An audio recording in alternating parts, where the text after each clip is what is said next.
हाय, मेरा नाम सुदीप्ति है। मैं गार्डनिंग करती हूँ, आप लोगों को गार्डनिंग के लिए मोटिवेट करती हूँ और साथ में आपकी बागवानी से रिलेटेड जितनी भी प्रॉब्लम्स हैं वो सॉल्व भी करती हूँ। आज का जो टॉपिक है एग्लोनिमा, ये बहुत ही इंपॉर्टेंट टॉपिक है। मेरे ख्याल से ये प्लांट, ये यहाँ पे रखा हुआ है, ये आपके घर पे होना ही चाहिए। बहुत से लोग ऐसे हैं जिनके पास ये प्लांट ऑलरेडी है, वो देखना चाहते हैं कि इसकी एग्जैक्ट केयर कैसे करनी है। बहुत से मेरे ऐसे फ्रेंड्स हैं जो बताते हैं कि वो ये प्लांट लेके आए, कितना भी कर लो ये प्लांट टिकता ही नहीं है। नर्सरी में तो बड़ा अच्छा लगता है, लेकिन घर आके ये प्लांट खराब हो जाता है।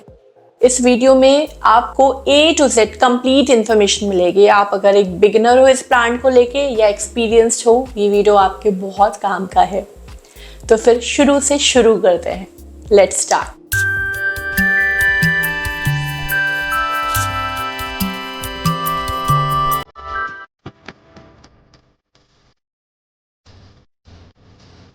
ये जो प्लांट है ना, एग्लोनिमा की एक वैरायटी है लिपस्टिक, ये जो मैंने ली हुई है। तो ये एक ऑर्नामेंटल प्लांट है। इसकी लीव्स देखिए कितनी सुंदर है। इसमें रेड कलर आता है, पिंक कलर आता है, ग्रीन कलर, इसकी बहुत सारी वैरायटीज आती हैं। ये प्लांट घर में खूबसूरती बढ़ाने के लिए रखा जाता है। एक हेल्दी एग्लोनिमा अगर आपके घर पे किसी भी कॉर्नर पे रखा है तो बेस्ट डेकोर आइटम है। दूसरी चीज, एयर प्योरीफाई करने वाले प्लांट्स की जो लिस्ट है ना, उसमें भी इसका नाम है। बड़ा काम का प्लांट है ये। तीसरी चीज, इसको बहुत बड़ा पॉट नहीं चाहिए, मीडियम साइज के पॉट में आराम से रह सकता है। और मेन चीज ये है कि इसको धूप भी नहीं चाहिए। बहुत से लोग ऐसे हैं जो बोलते हैं कि हमारे घर में धूप नहीं आती है, हम कौन से प्लांट्स लगाए। इसको लगाइए, और तभी तो ये इंडोर प्लांट है। डायरेक्ट धूप नहीं भी है ना, तो भी ये बहुत अच्छे से आपके घर में ग्रो करेगा। नाउ पॉइंट नंबर 2, एग्लोनिमा जो इसका नाम है, इसी नाम से आपको ये नर्सरी में मिलेगा। कोई भी ओके नर्सरी भी है ना, तो एग्लोनिमा तो आपको पक्का मिलेगा। जितने भी एग्लोनिमास होते हैं ना, उसमें से ये वाला जो ग्रीन वाली ये जो वैरायटी है ना, ये सबसे ज्यादा हार्डी है इनमें से। तो आप कोई और एग्लोनिमा लाएं या ना लाएं, इसको जरूर लाइएगा। ये थोड़ा सा ना महंगा होता है, 100-150 रुपए से शुरू होगा। एक रिकमेंडेशन है, भले ही आपको 50 रुपए ज्यादा देना पड़े, लेकिन आप ट्राई करिएगा कि आप सबसे अच्छा, उस नर्सरी का जो सबसे अच्छा एग्लोनिमा है, आप वही लेके आइए। और ये भी ट्राई करिएगा कि वो एक पॉट में हो, पॉली बैग में हो तो उसको प्रेफर मत करिएगा। इसकी केयर करना थोड़ा सा अलग होता है बाकी प्लांट्स के कंपैरिजन। कुछ लोग बोलते हैं कि ये बहुत ही हार्डी प्लांट है, मैं नहीं मानती हूँ। मैंने जितने लोगों से बात की है, नॉट इवन मेरा भी एक्सपीरियंस शुरुआत में यही था कि हम इसकी कितनी भी केयर कर ले, समझ नहीं आता है कि खराब क्यों हो रहा है। और ये ना सडनली खराब नहीं होता, जैसे क्रोटॉन है ना, सडनली स्ट्रेस में आएगा और खराब हो जाएगा। इसके साथ क्या है, पहले एक पत्ती गिराएगा, फिर 2, फिर 3, फिर 4 गलना चालू हो जाएगा, और धीरे धीरे धीरे धीरे करके नमस्ते। तो उसके लिए कुछ चीजें समझनी बहुत ज्यादा जरूरी है। पहली चीज तो ये है कि ये एक परमानेंट पेरेनियल प्लांट है, मौसमी प्लांट नहीं है। आप एक बार इसको लेके आओ, अगर अच्छे से केयर की है तो फिर ये 1 से 2, 2 से 4, 4 से 6 बनता चला जाएगा। इसके लिए जो परफेक्ट टेम्परेचर है वो 18 डिग्री से लेके 35 डिग्री सेल्सियस के बीच में है। टेम्परेचर जब डाउन होना शुरू होता है ना, ये अक्टूबर के आसपास आप देखोगे कि ये स्ट्रेस में जाना शुरू हो जाता है। ठंड भर ये स्ट्रेस में रहेगा। गर्मी के सीजन में भी जब पीक पे जाती है गर्मी, लाइक मई जून की गर्मी में इसकी पत्तियां ना फेडेड होने लगेंगी, लेकिन फिर जब बरसात आएगी तो ये फिर से ठीक हो जाएगा। तो आपको ध्यान रखना है कि टेम्परेचर क्या है, ये बहुत इंपॉर्टेंट है। अब जहां पर ठंड नहीं पड़ती है, थ्रू आउट द ईयर ये बहुत अच्छे से ग्रो करता है, लेकिन जहां जहां ठंड पड़ती है, स्पेशली नॉर्थ इंडिया में या MP में भी, तो होता क्या है कि अक्टूबर आते ही इसकी हालत खराब। आपको कुछ भी नहीं करना है ठंड में, स्पेशली आपने इसको अंदर रखना है। अंदर का जो टेम्परेचर है ना, वो बाहर के कंपैरिजन थोड़ा सा गर्म होता है। इसको थोड़ी सी गर्म जगह पे रखे, कोई फर्टिलाइजर ना दे, कुछ ना दे, बस 2 काम करे। जो पत्ती खराब हो रही है उनको आराम से हटाते जाए। और दूसरी चीज, जब आपको मिट्टी इसमें सूखी दिखे तब पानी दे दें। पानी चिल्ड ठंडा नहीं होना चाहिए, पानी नॉर्मल होना चाहिए। That's it। जब पहली ठंड आती है तो ये बहुत स्ट्रेस में जाएगा, लेकिन जब दूसरी बार ठंड आएगी तो ये उतना स्ट्रेस में नहीं जाएगा। फिर जो नेक्स्ट ठंड आएगी उसमें ये उतना स्ट्रेस में नहीं जाएगा। तो धीरे धीरे करके ये काफी हार्डी होता जाता है, लेकिन शुरुआत में ये हार्डी नहीं होता है।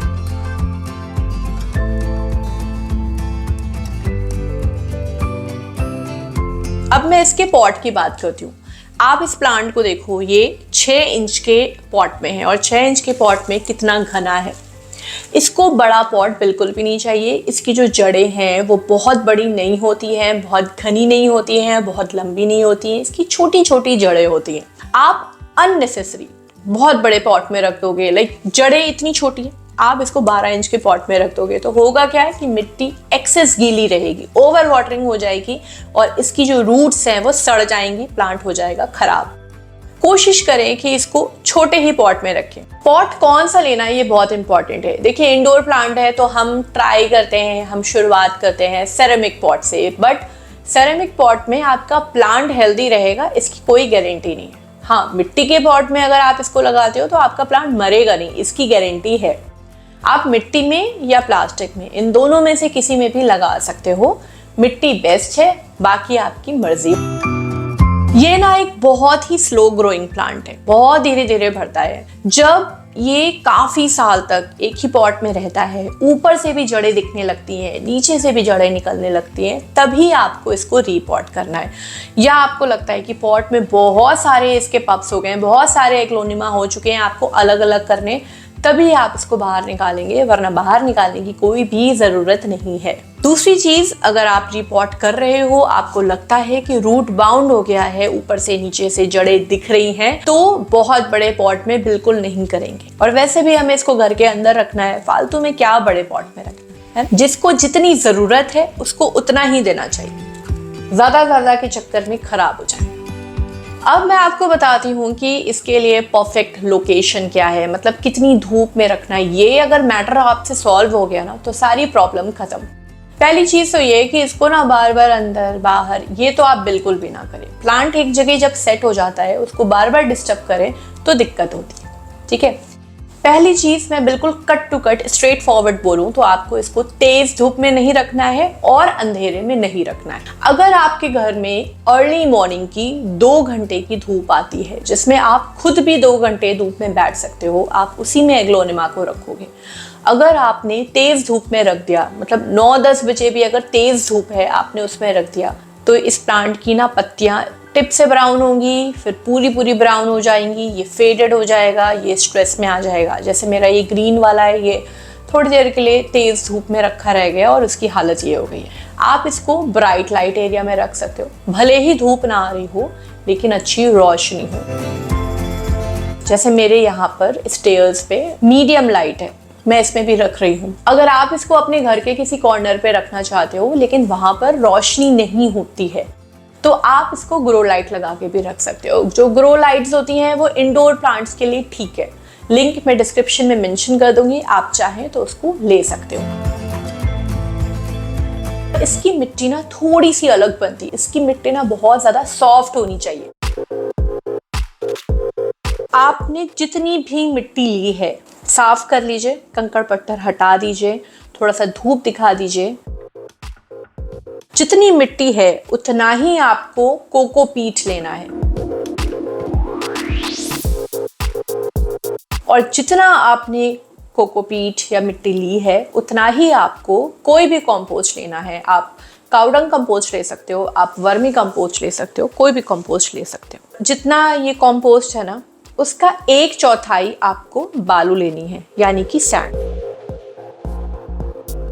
थोड़ी सी फंगीसाइड ले लेंगे, आप चाहे तो दालचीनी का पाउडर ले सकते हैं।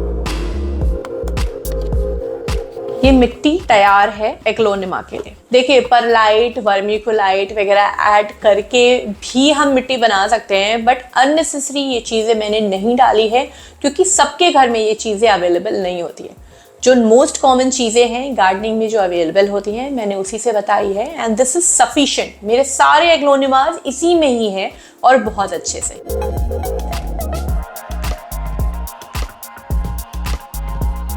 अब मैं आपको बताती हूँ कि इसको पानी कैसे देना चाहिए। आप बिल्कुल ध्यान से सुनिएगा। ये जो एग्लोनिमा है ना, इसके खराब होने के मेनली 2 कारण होते हैं। पहला मैंने अभी आपको बताया कि लोकेशन सही नहीं थी और दूसरा है वाटरिंग। ये जो प्लांट है ना, इसको पानी की उतनी ज़रूरत नहीं होती है, आपको फ्रीक्वेंट वाटरिंग नहीं करनी है, आपको जल्दी जल्दी पानी नहीं देना है। जैसे स्नेक प्लांट है कम पानी, जीजी प्लांट है रुक के पानी, ऐसा ही है एग्लोनिमा भी। अगर आप बार बार पानी दोगे, जड़ें मैंने दिखाया बहुत छोटी सी हैं, ये जड़ें तुरंत सड़ जाएंगी, तुरंत ये खराब होने लगेगा। एक बार इसकी जड़ खराब होनी शुरू हो गई तो एक एक करके इनकी पत्ती पीली, नीचे से पीली होती चली जाती है, गलता चला जाता है। ओवर वाटरिंग बिल्कुल भी नहीं करनी है, और अंडर वाटरिंग एक बार फिर भी चलेगा, ओवर वाटरिंग नहीं चलेगी। तो मैं क्या करती हूँ, देखिए हमने मिट्टी में ऑलरेडी कंपोस्ट डाला है, कोकोपीट डाला है, प्लस ये उतनी तेज धूप में नहीं रहता है, ये इंडोर रहता है, तो इसकी मिट्टी उतनी जल्दी तो पहले सूखेगी ही नहीं, ठीक है। दूसरी चीज मैं क्या करती हूँ कि जब मुझे दिखता है कि इसकी मिट्टी ऊपर से सूख गई है, मैं एक स्टिक डालती हूँ अंदर। जब मुझे ये यकीन हो जाता है कि इसकी जड़ों के आसपास भी मिट्टी सूख गई होगी, मैं उसके बाद पानी देती हूँ।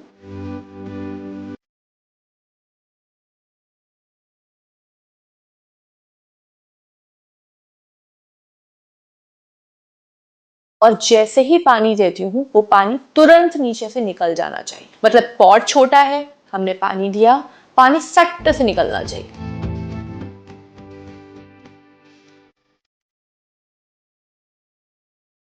इसको पानी देने का तरीका यही है। आप फालतू में इसको पानी दोगे ना तो ये प्लांट नहीं बचेगा। अब बात करते हैं इसकी कटाई छटाई की। जब इसकी पत्तियां आपको पीली दिखे, गली हुई दिखे या खराब दिखे तो इसको हटा दीजिए। ये पत्तियां जो खराब हो गई हैं वो फिर से ठीक तो होंगी नहीं, और प्लांट की एनर्जी फालतू में इसमें जाएगी और हमें भी टेंशन होगी। दूसरी है हार्ड प्रूनिंग, जो कि हम फेब एंड में करेंगे। ये देखिए, ये जो प्लांट है ना, मैंने इसकी यहाँ पे हार्ड प्रूनिंग की थी। अब यहाँ से इसमें नई नई ग्रोथ शुरू हो चुकी है, नीचे भी मुझे ग्रोथ दिख रही है। एक और कटिंग हम करते हैं जब हम इसको रूट से डिवाइड करते हैं, ये प्रोपोगेशन भी है। जब ये घना हो जाएगा तो आप इसको बाहर निकालिए, इसको अलग कर लीजिए, ऐसे कैंची से काट के अलग कर लीजिए। मैंने तो बहुत सारे बना लिए। नए पॉट में लगाइए और हो गया। इसके अलावा इसकी स्टेम से भी प्रोपोगेशन होता है। ये जो प्रोपोगेशन है, इस पे इन डिटेल मैं पूरा कंप्लीट वीडियो बनाऊंगी, जो पार्ट 2 होगा।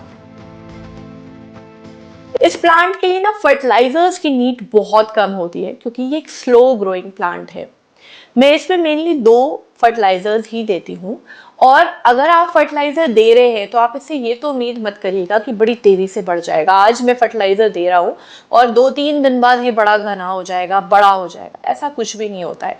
फर्टिलाइजर्स आप देंगे तो ये थोड़ा हेल्दी रहेगा, इसकी लीफ शाइन करती रहेगी, इसमें स्ट्रेस नहीं आएगा, और अगर सब कुछ ठीक रहा तो हो सकता है नए नए पप्स भी निकाले। लेकिन यहाँ से वहां पहुंच जाएगा फर्टिलाइजर्स की वजह से, ऐसा नहीं है। मैं मेनली 2 फर्टिलाइजर्स ही देती हूँ जो मोर देन सफिशिएंट है। पहला है ग्राउंडनट केक, यानी कि मूंगफली की खल की खाद, और दूसरा है अनियन पील। 1 महीने में एक बार आप कोई भी दे दीजिए, कभी ग्राउंडनट दे दीजिए, कभी अनियन पील दे दीजिए। दूसरी चीज, जब एक्सट्रीम गर्मी होती है, मई जून, नहीं देना है आपको कोई भी फर्टिलाइजर। जुलाई में भी, मिड ऑफ जुलाई से मॉनसून शुरू हो जाता है, लाइक 2-3 बारिश हो चुकी है, उसके बाद फिर आप इसको दे सकते हो। इन दोनों में से कोई भी एक। ठंड शुरू होती है अक्टूबर में, जैसे ही इसने लीव्स गिरानी चालू की, आपने इसको कोई भी फर्टिलाइजर नहीं देना है। फर्टिलाइजर दे दिया तो ये और भी खराब हो जाता है। मतलब अक्टूबर, नवंबर, दिसंबर, जनवरी कुछ भी नहीं देना है। फेब एंड में जैसे ही टेम्परेचर नॉर्मल होने लगे, फिर आप इसको कोई भी ग्राउंडनट केक या अनियन पील दे सकते हो। जब प्लांट स्ट्रेस में होता है, आप फर्टिलाइजर मत दीजिए। अगर ज्यादा खाद दे दी और उसकी वजह से प्लांट स्ट्रेस में गया तो उसका रिकवर होना बहुत मुश्किल होता है। प्लांट रिकवर हो जाता है, मतलब मैंने अपने बहुत से ऐसे प्लांट्स हैं जिनमें गलती से ज्यादा फर्टिलाइजर पड़ गया था, फिर उनको मैंने ठीक भी कर दिया। अगर आप चाहो तो मैं उस पर वीडियो बना सकती हूँ, आप कमेंट सेक्शन में बताइएगा आपको चाहिए कि नहीं चाहिए।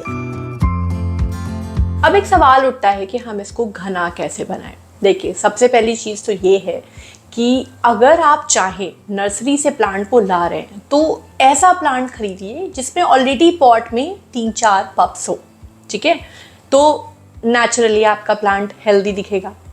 दूसरी चीज़ ये है कि अगर आप इसको सनलाइट में रख सकते हो, वो जो मैंने मॉर्निंग की 2 घंटे की बोली थी, अगर आप उसमें रखते हो तो ये प्लांट जल्दी बुशी होता है, जल्दी नए नए पप्स निकालता है। ठीक है।